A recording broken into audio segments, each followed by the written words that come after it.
September seemed a bizarre month. One of Charles Manson's groupies, Lynette "Squeaky" Fromme, appeared in a red cape and pointed a gun at President Ford as he shook hands with a crowd in Sacramento, California. Press Secretary Ron Nessen described the assassination attempt in his own low-key way. She had a gun in her hand which appeared to be, to Agent Boondorf, a .45 caliber automatic. The gun was about 2 feet from the president. Agent Boondorf reached and grabbed the gun with his right hand, grabbed her arm with his left hand, forced her arm down, and twisted the gun out of her hand, and he took possession of the gun. At the same time, he turned her away from the president and forced her back into the crowd and forced her to the ground. Later in the month, Sara Jane Moore, a former left-wing activist and informant for the FBI, fired a shot at President Ford in San Francisco.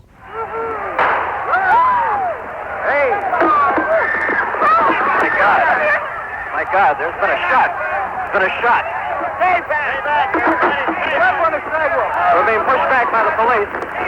Somebody has fired a shot here. We don't know if anybody's been hit. My God. Somebody fired a shot.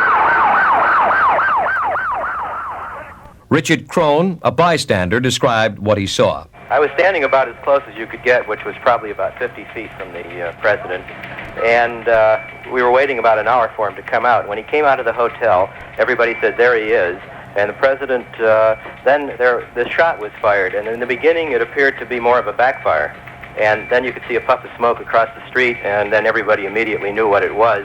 The president just hesitated for a moment and kind of looked stunned, not shot, but stunned, and then, of course, the Secret Service quickly rushed him into the car, and he assumed a crouch position in the car, and the entourage was waved on. It appeared that the police immediately surrounded the suspected potential assassin and carried him bodily into the hotel.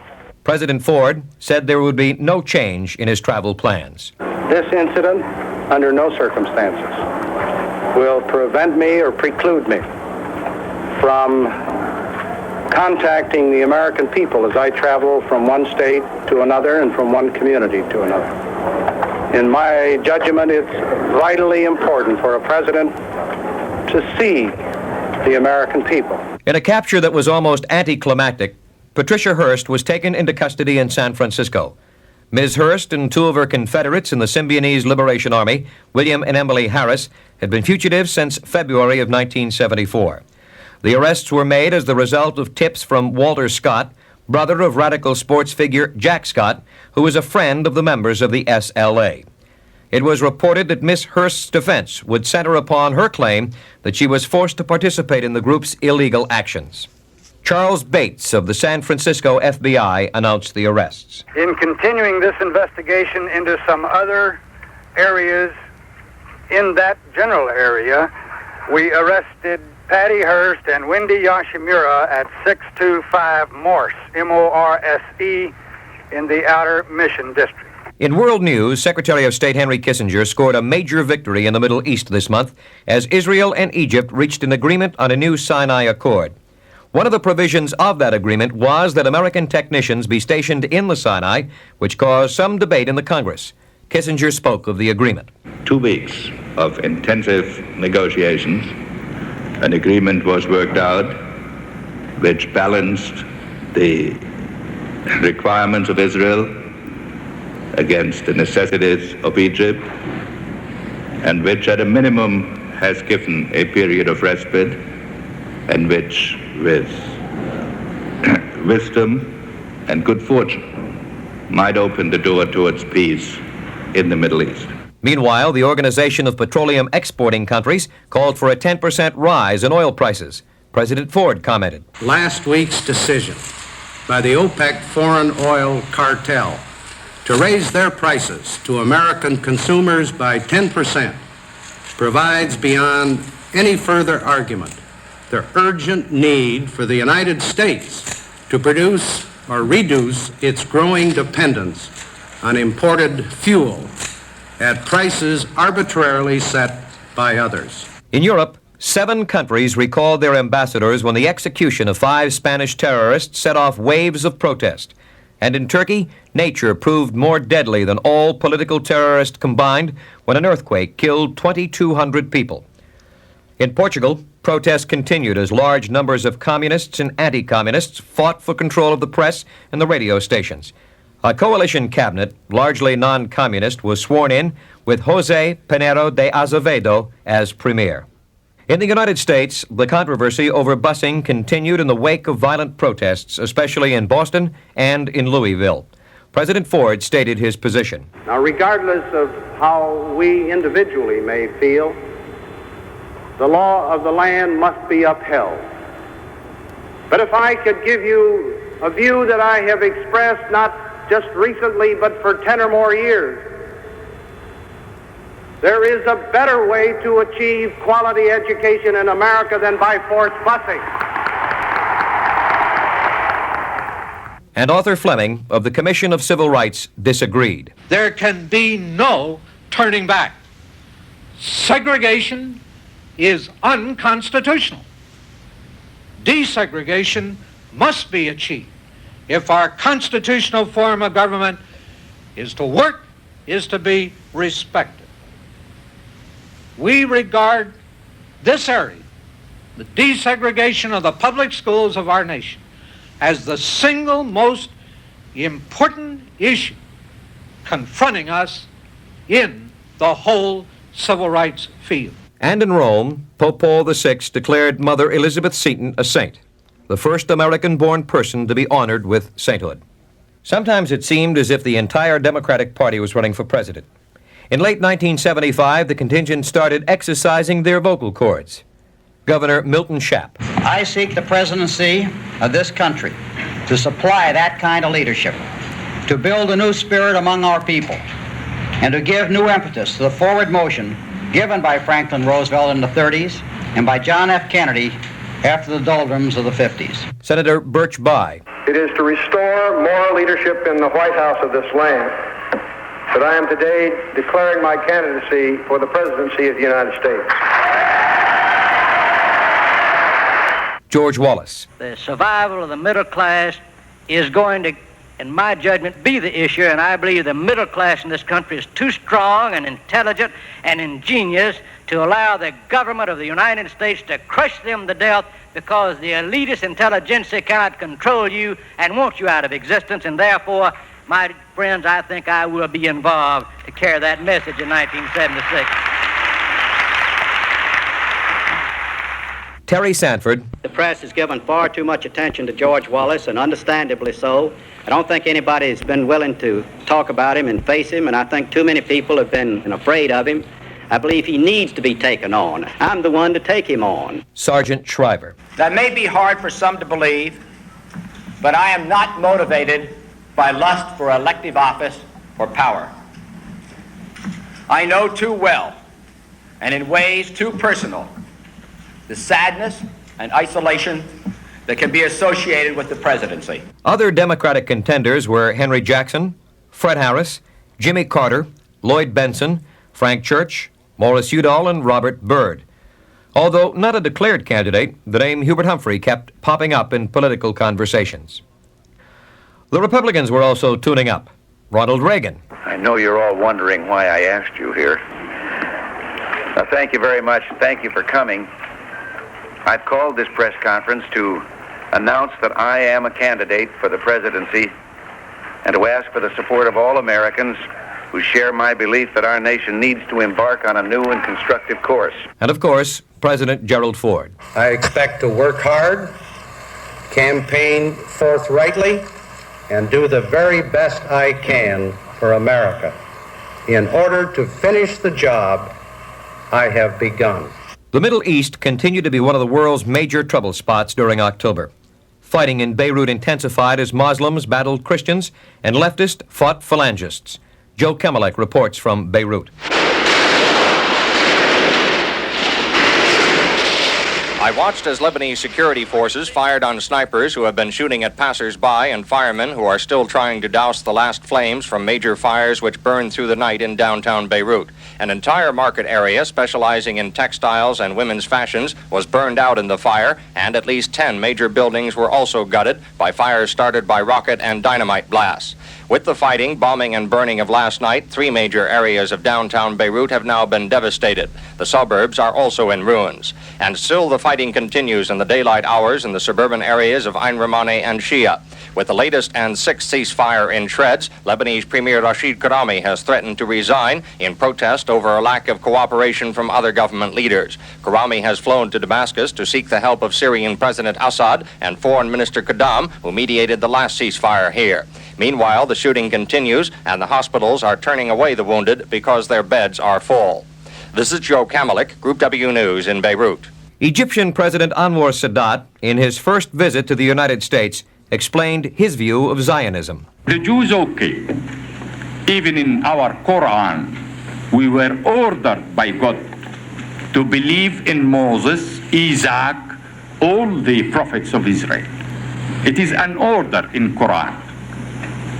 We don't know this discrimination at all. But what Zionism brought to the area, bitterness, violence, hatred, killing, all this, I think all of us should be against this. We are not against the Jews, but we are against Zionism. There was violence in England when a bomb exploded under the car of Hugh Fraser, a prominent member of Parliament. The bomb killed a passerby, Gordon Hamilton Farley, a cancer specialist. The explosion occurred moments before Fraser had planned to drive Caroline Kennedy, a house guest, to school. In the United States, the visit of Emperor Hirohito of Japan brought back memories of 30 years ago. A translator spoke for the frail emperor. It has been my wish for many years to visit the United States. There is one thing in particular which I have hoped to convey to the American people should my visit be materialized. That is, to extend, in my own words, my gratitude to the people of the United States for the friendly hand of goodwill and assistance their great country accorded us for our post-war reconstruction, immediately following that most unfortunate war which I deeply deplore. It was revealed that Sarah Jane Moore called the Secret Service 5 times prior to her assassination attempt on President Ford. San Francisco Police Inspector John O'Shea described his conversation with her. She had said to me that she might be going to the Stanford protest and might ask to have me arrested, that she wanted to test the system to see if it worked equally for the left and for the right. And I said, I don't know whether there's anything to this, but I said this could be another Squeaky Fromme. And Andrei Sakharov became the first Russian to win the Nobel Peace Prize. Sakharov, a longtime civil rights advocate in Russia, was not permitted to leave the country to accept the award. Son of Watergate, that's what some observers called the CIA and FBI hearings of 1975. Back in 1974, William Colby testified about the United States' role in Chile against former President Salvador Allende, who was killed in a coup.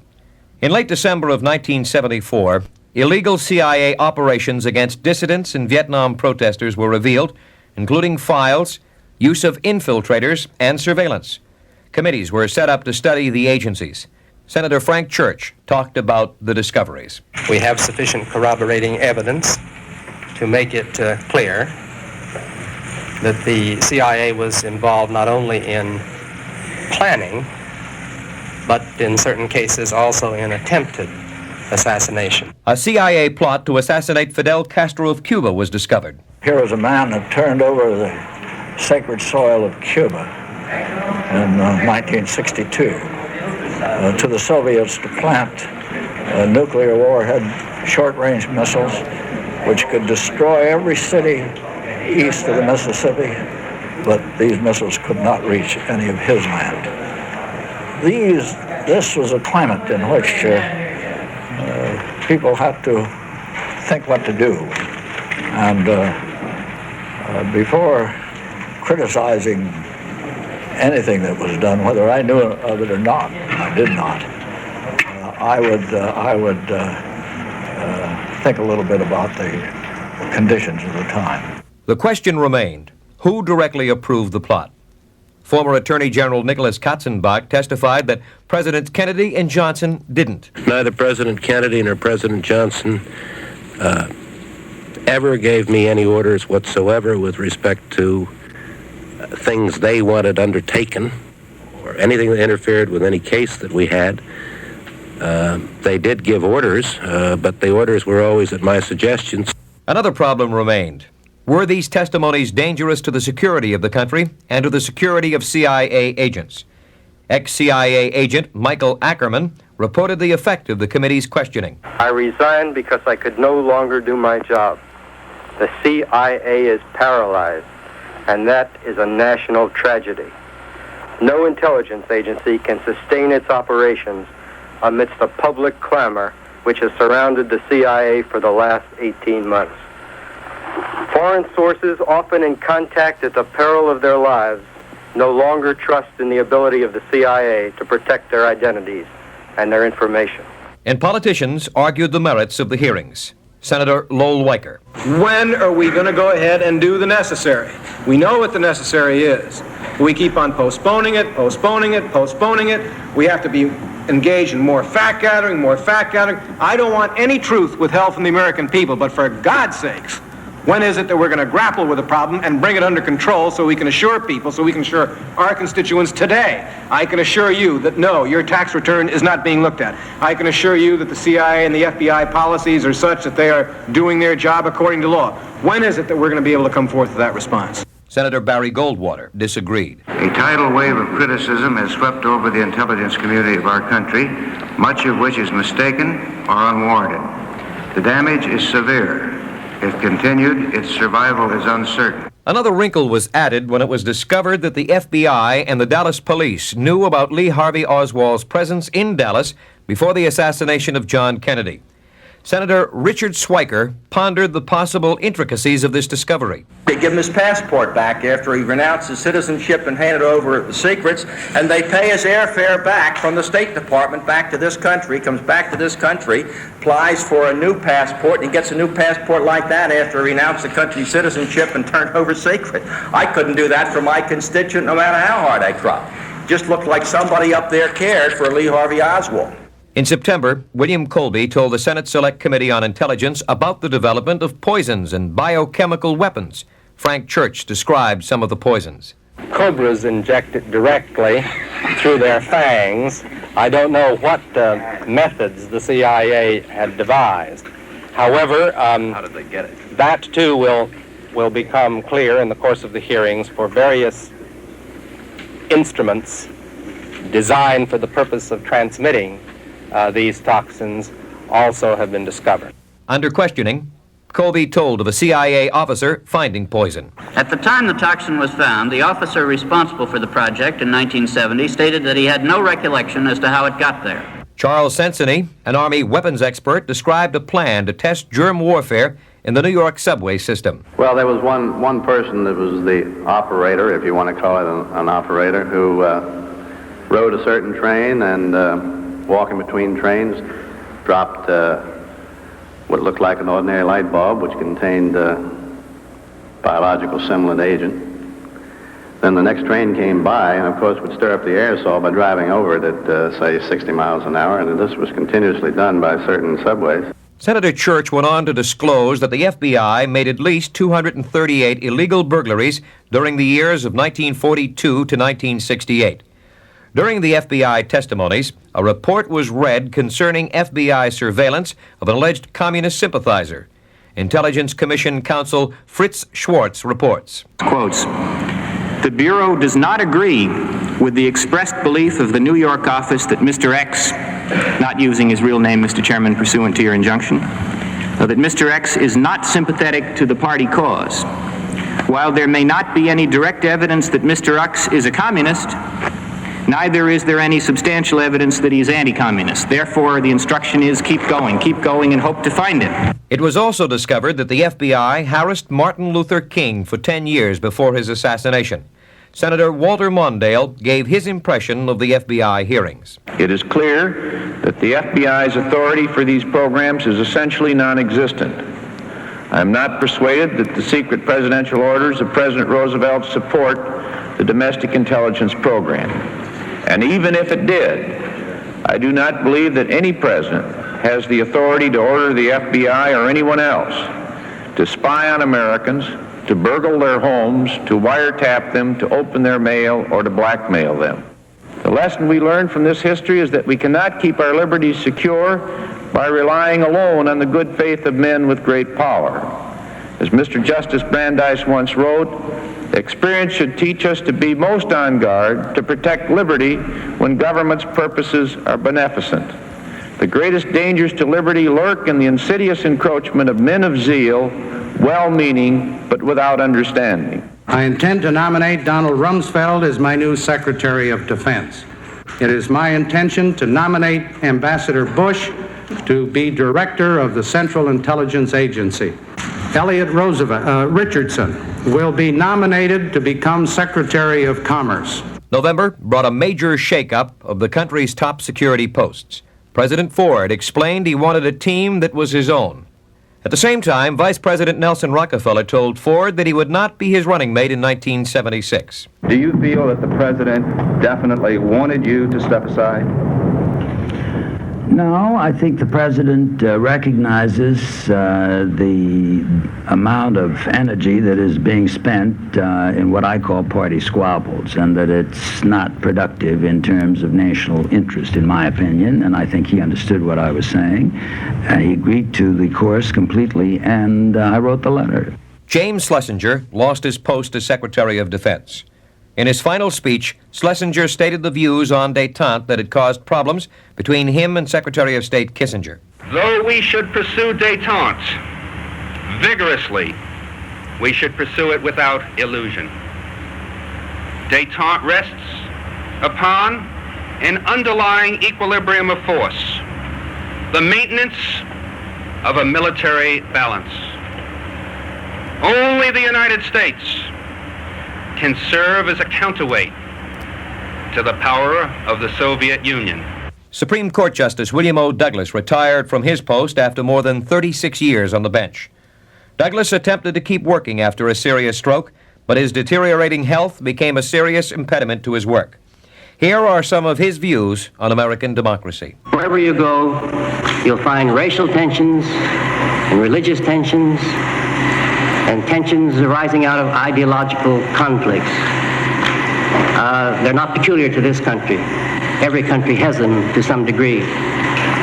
The distinction of this country is that it has the Bill of Rights and the political means to solve them. The Palestine Liberation Organization won a major victory in the United Nations when the General Assembly approved a resolution that classified Zionism as a form of racism and racial discrimination. American delegate Daniel P. Moynihan sharply rebuked the delegates, creating a controversy of his own. British delegate Ivor Richards described him as the Wyatt Earp of the United Nations because of his sometimes brusque tactics in defending the United States and her interests. Jay Bushinsky reports on Israel's reaction to the anti-Zionism vote. In contrast with the Israeli government's caution in reacting to the UN General Assembly's denunciation of Zionism, practical steps are being taken at the municipal and institutional levels here. Israeli cities, among them Tel Aviv and Haifa, that named major thoroughfares after the UN, have changed the street names to Zionism Avenue or Zionism Boulevard. Tel Aviv University, whose fine arts building was dedicated as Mexico House, changed the building's name to Mexican Zionists House. Following ex-Premier Golda Meir's lead, tens of thousands of Israelis, especially school children, have pinned tags to their clothing bearing the words, "I am a Zionist." At a mass rally in the port city of Ashdod, demonstrators wore yellow stars of David with the legend, "I am a Zionist." In the Israeli capital, demonstrators protested the General Assembly action by gathering outside the gates to the UN's Mideast headquarters. Jay Bushinsky, Group W News, Jerusalem. Generalissimo Francisco Franco lost his fight against death after 36 years of dictatorial rule in Spain. The 82-year-old chief of state's last words warned that the enemies of Spain and of the Christian civilization are watching. With his death, Juan Carlos de Borbón became ruler of Spain. John Nielsen reports from Madrid. Señores procuradores, señores consejeros, desde la emoción en el recuerdo a Franco, ¡viva el rey! ¡Viva España! A large and cheerful crowd greeted Prince Juan Carlos de Borbón y Borbón as he marched up the street and into the Spanish Parliament building here. The crowd was even more welcoming 25 minutes later when he emerged as King Juan Carlos I. The new king assumed his office in a brief ceremony in the Spanish Cortes, or Parliament building, in front of a special joint session of the Spanish legislature. The rite was administered by the president of the Spanish Parliament. Juan Carlos then emerged from the building to the cheers of his new subjects. His first official act as king will be to preside over the funeral Sunday for Francisco Franco, the man who nearly 30 years ago selected him for the office he now holds. John Nielsen for Group W News, Madrid. Juan Carlos had problems even before he took office. Prince Hassan II, with a cast of thousands, marched into the Spanish Sahara to claim that area for Morocco. The march proved surprisingly successful. Spain agreed to abandon the area. There was no violence. There was violence, however, in London and in Jerusalem, where bombs killed at least 8 people and wounded more than 40 others. The police assumed that the bombs were the work of the IRA and the PLO. Back in the States, Judge Robert Muir of New Jersey refused to authorize the removal of the respirator that had kept Karen Ann Quinlan alive but comatose for 7 months. The case sparked many debates over the religious and moral ramifications of mercy killings. Karen's mother spoke of the decision. We've done everything possible for Karen right from the start.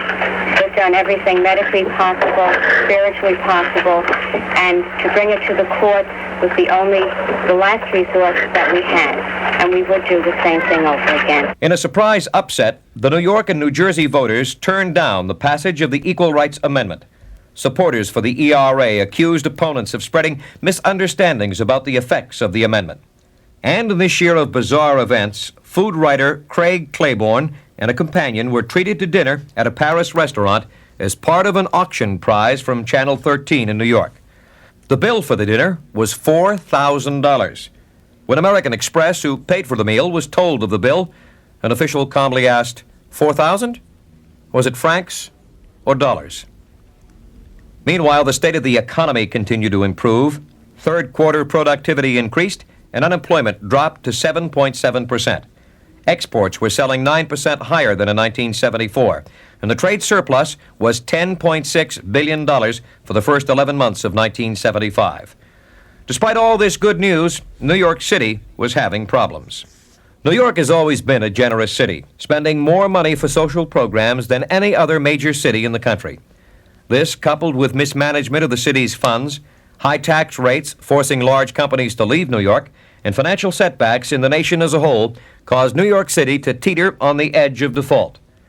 There wasn't enough money to pay for the basic services. As old loans reappeared and high interest rates soared, New York's capacity to borrow eroded, and the city was faced with the worst crisis in its history. In May, Mayor Abraham Beame reported the seriousness of the situation. The Ford recession and the Ford inflation is crippling our city and our nation.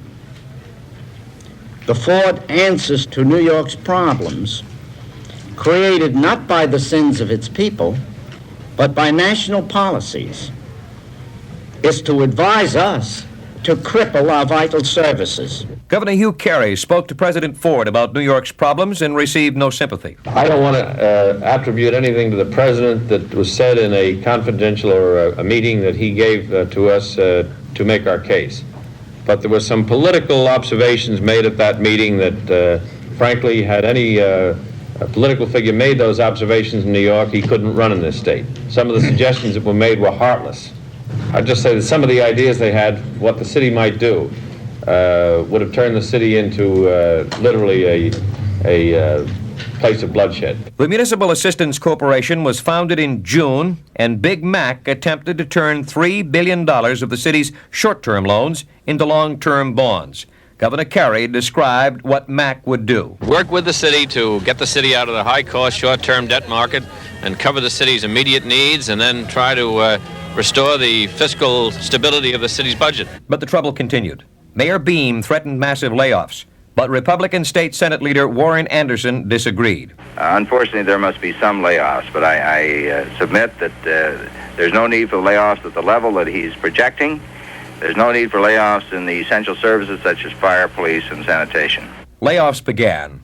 Some policemen passed out Fair City leaflets warning visitors to keep out of New York City because of crime.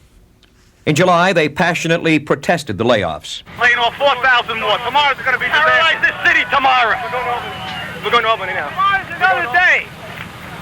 Is this over for tonight? Is this over? All night. It ain't over until we get all night long.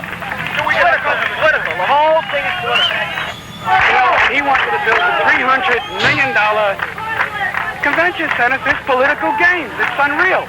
A one-term mayor.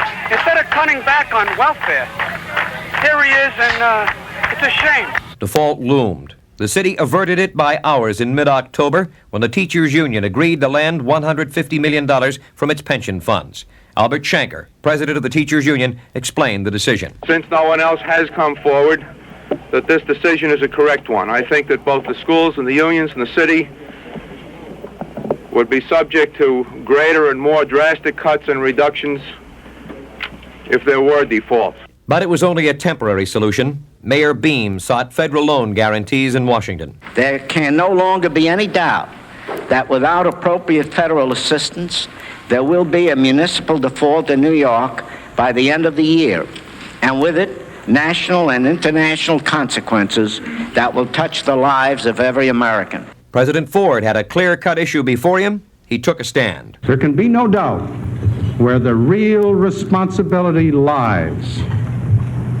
And when New York City now asks the rest of the country to guarantee its bills, it can be no surprise that many other Americans ask why. However, the nation's attitude changed somewhat. Many individuals said that aid to the city was more important than aid to foreign countries. Others feared that default would affect the rest of the country. New Orleans Mayor Moon Landrieu spoke in defense of the city. And we have never asked that on behalf of New York City. We have asked only that the federal government create a market in which New York can borrow to meet its current emergencies and then give them time to work out their affairs. Finally, in December, Congress voted for a $2.3 billion federal loan authorization that would enable the city to avert default. It was another cliffhanger, and the city's troubles were not yet over. Many programs were cut throughout the year, and 1976 promised more of the same. Governor Carey said it. New York City was still on the edge of the abyss. This is Radio PK. This is Radio PK. Now, here is the news. Chairman Mao Zedong on Tuesday afternoon met with U.S. President Gerald Ford and his wife, Betty Ford, and other American guests accompanying President Ford on his visit. Chairman Mao had earnest and significant discussions with President Ford on wide-ranging issues in a friendly atmosphere. Some thought it was more a media event than news, but it did have elements of drama. President Ford and his wife Betty and their daughter Susan paid a family visit to China in early December. President Ford proposed a toast to his Chinese friends. I would like to propose a toast to the health of Chairman Mao, to the health of Premier Zhou Enlai, to the health of Vice Premier Deng Xiaoping, to the health of other officials and friends here tonight, to the success of our discussions here this week, and to the further development of friendship and understanding between the peoples of China and the United States. Betty Ford spoke of their meeting with Mao Zedong. I think that he's quite alert because his eyes lighted up quite brightly when he saw Susan. After the visit to China, the Ford stopped off in Honolulu, where the president spoke of a new Pacific doctrine to commemorate America's relationship with Asia, including eventual recognition of the communist regimes there. Although the Senate voted against funding covert military operations in Angola, which cost the U.S. $32 million so far, arms were still being shipped there at year's end. Russian and Cuban arms and troops supported the popular movement for the liberation of Angola. Arguments in the Senate were intense. Senator John Tunney spoke about American presence in Angola. Well, I think that what we are deeply concerned about is that the United States, by giving aid to a tribe that is also being supported by South Africa, that we could get ourselves into a quagmire the same way that we did in Vietnam, and that we would destroy our relations with other countries in Africa. Congress also spent the month debating tax and energy policies.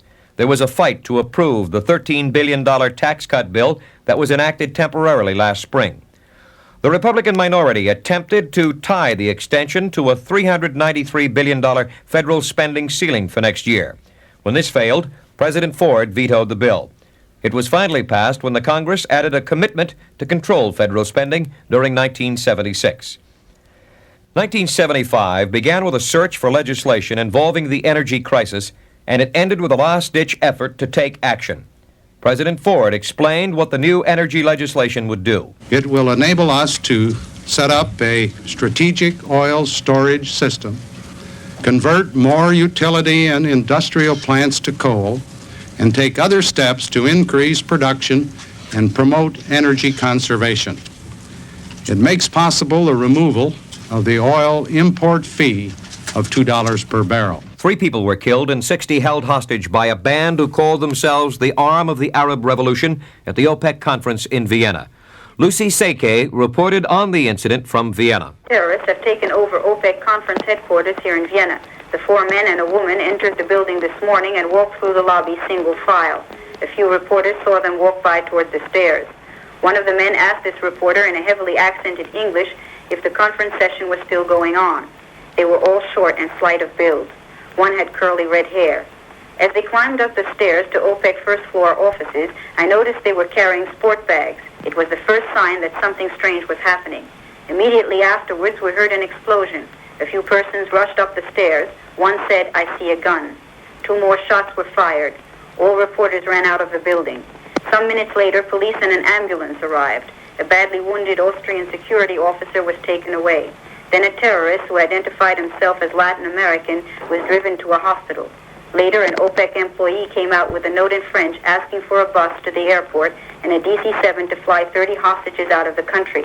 Several persons are known to be hurt. 10 oil ministers are among the hostages. No one knows if any of the ministers have been wounded. This is Lucy Seke for Group W News in Vienna. 11 hostages, including Saudi Arabian Minister Sheikh Ahmed Yamani, were released in Algiers after the terrorists escaped in a plane provided by the Austrian government.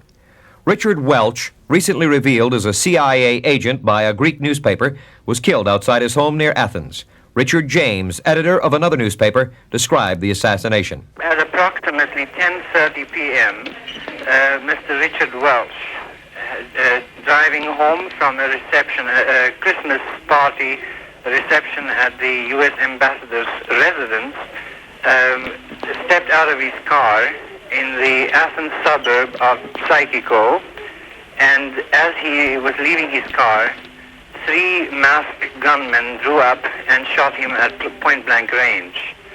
One of the bullets apparently penetrated the brain, and Mr. Welch was declared dead on arrival at the Athens Emergency Hospital. The killing showed the extent of anti-American feeling among many Greeks, both because some Greeks believe that the U.S. supported the dictatorship that was overthrown last year, and because the U.S. didn't back the Greek side in the Cyprus controversy.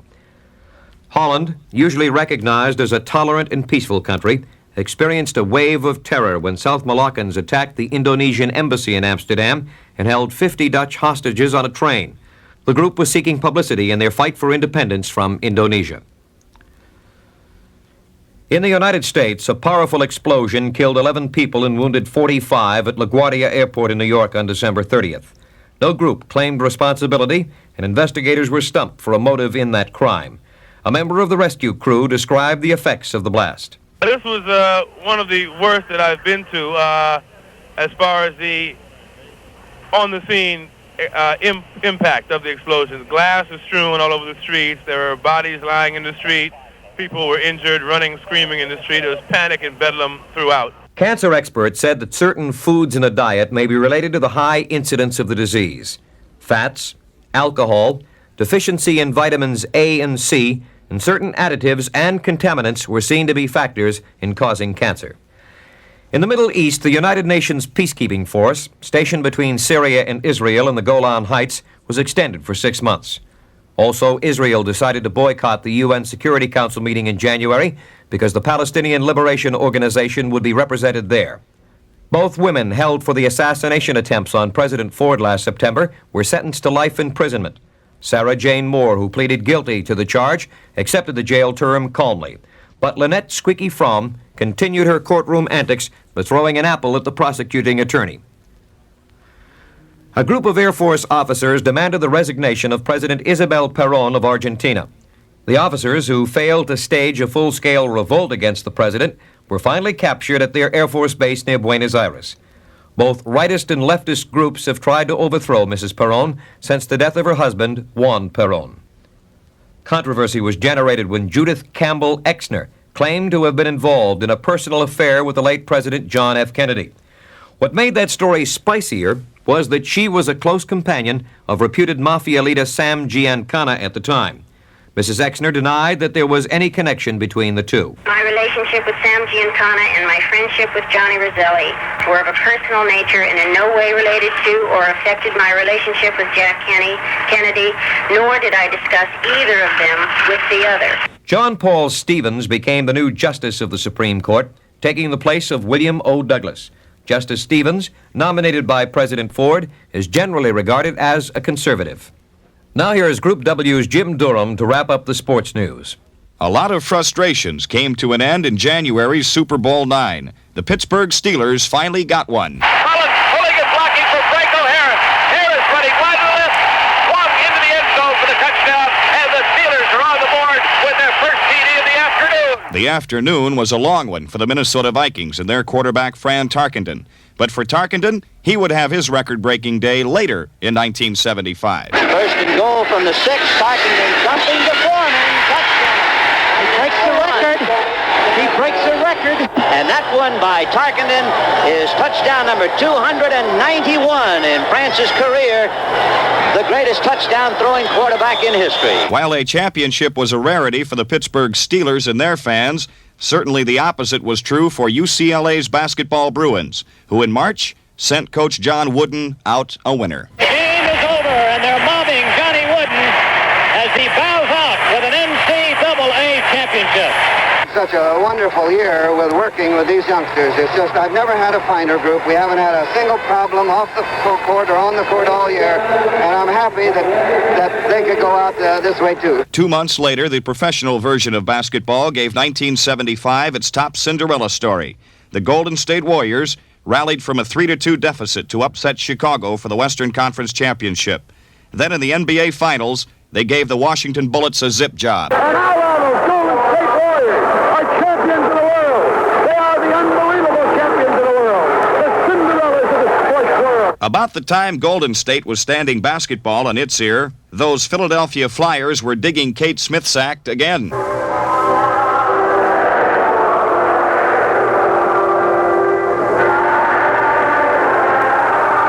And Kate didn't let them down. The Flyers wrapped up another Stanley Cup championship. Summer came, and over in England, Arthur Ashe became the first black man to win a Wimbledon by defeating the controversial Jimmy Connors. And Billie Jean King closed out her singles career with a Wimbledon win on the ladies' side. The baseball season in '75 found Henry Aaron continuing his assault in the record book. Henry Aaron at first base with an RBI, number 2,210, now the all-time RBI leader in baseball. While Aaron walked in the twilight of a brilliant career, another brilliant career was just dawning in the Boston Red Sox outfield. And there goes a shot deep to right field, high in the air, and we watched this one go into the upper deck, his third home run of the night, as he goes 5 for 6 with 3 home runs and 10 runs batted in. A big night in Detroit for Fred Lynn, who helped his Red Sox all the way to the American League pennant. And in this year, when it was better to be red than dead as far as baseball was concerned, Boston and Cincinnati climaxed the baseball season with perhaps the sport's most exciting World Series. And no one who watched it will ever forget Game 6 and how Red Sox catcher Carlton Fisk put an end to it in extra innings. The 1-0 delivery to Fisk. He swings, long drive, left field. If it stays fair, it's gone. Home run! The Red Sox win! And the series is tied 3 games apiece. Boston's impossible dream revisited came to an end in Game 7 when the heavily favored Reds locked up the series. Shortly before that thrilling World Series, baseball lost perhaps its most popular figure. Casey Stengel died at 85 and sent the baseball world into mourning. In the evening of the same day, boxing had one of its great ones, Super Fight 3, also known as the Thrilla in Manila. Muhammad Ali retained his heavyweight title with a 14-round TKO of Joe Frazier. The challenger, with his eyes closing, couldn't continue. Fall came, and with it came college football. And in '75, it was the year of the running back. When the Heisman Trophy was handed out, there to grab it for the second straight year was Ohio State's Archie Griffin. The pressure was there. I didn't want to let my teammates know anything like that. But my teammates really kept me down low-keyed and, kept me loose. Winners and losers, that's what you have any year in sports. And through it all, sports in 1975 gave millions heart-stomping thrills and emotional setbacks, depending on a fan's allegiance. And like the man said, that's entertainment. As 1975 drew to a close, its problems certainly didn't. There continued to be fighting in Angola, Beirut, and Northern Ireland. The Middle East situation was tense, with Israel and the Arab world still at odds over the Palestinian question. India seemed to be adapting to Indira Gandhi's disciplinary moves.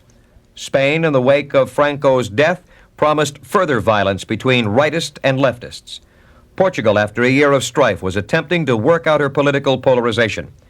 U.S.-Soviet détente was shaky, caused by some congressional opposition, and the situation in Angola. Economists were warily optimistic about the state of the economy at the end of 1975.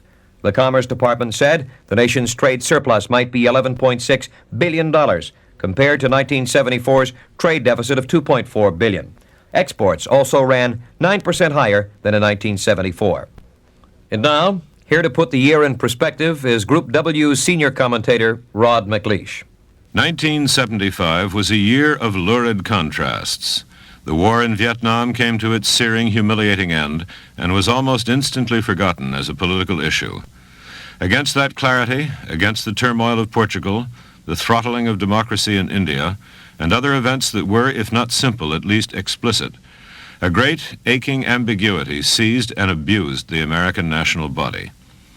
Its clinical category was economics. Its aberrative nature was, to the scholars of that dismal science, inexplicable.